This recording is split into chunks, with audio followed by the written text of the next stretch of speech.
नमस्कार, मैं पिंटू सिंह यादव आप सभी का स्वागत करते हैं। दोस्तों, भोजपुरी इंडस्ट्री के ट्रेंडिंग स्टार खेसारी लाल यादव अपने अलग अलग बीट्स के गानों को लेकर लगातार सुर्खियों में बने रहते हैं और इस कड़ी में आपको पता होगा कि खेसारी लाल यादव जो हैं वो तमाम गाने को लेकर बवाल अपडेट लेकर आ रहे हैं। लेकिन जिस तरीके से आकांक्षा दुबे का मामला आ गया था उसके बाद खेसारी लाल यादव के गाने को थोड़ा स्टॉप कर दिया गया है।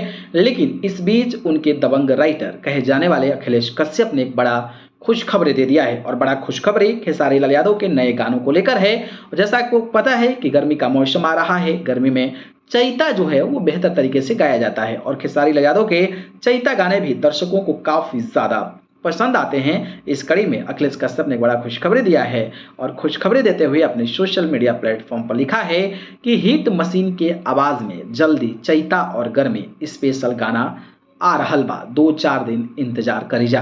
यानी कि खेसारी लाल यादव का चैता और गर्मी का स्पेशल गाना जो है वो आप लोगों को 2 से 4 दिन के अंदर देखने को मिलेगा। अब देखना दिलचस्प होगा कि आखिरकार 2-4 दिन के अंदर जो खेसारी लाल यादव का गाना आता है चैत का, वो उसका नाम क्या होता है, उसमें कौन कौन गायिका होती हैं, कौन गायक और गायिका होती हैं, उसमें अभिनेत्री कौन होती हैं और क्या अखिलेश कश्यप का ही गाना है और वो गाना कौन सी कंपनी से रिलीज होगा, ये बेहद देखना दिलचस्प होने वाला है। लेकिन सबसे बड़ी खबर खेसारी लाल यादव के चैता गाने को लेकर कि अखिलेश कश्यप ने जो जानकारी दी है उसको लेकर बहुत ही जल्द आप लोगों के बीच ये गाना आने वाला है। तो एक बड़ा अपडेट था, मुझे आपको बताना चाहिए। तो इस गाने को लेकर आप कितना ज़्यादा उत्सुक हैं कमेंट बॉक्स में बताइए। धन्यवाद।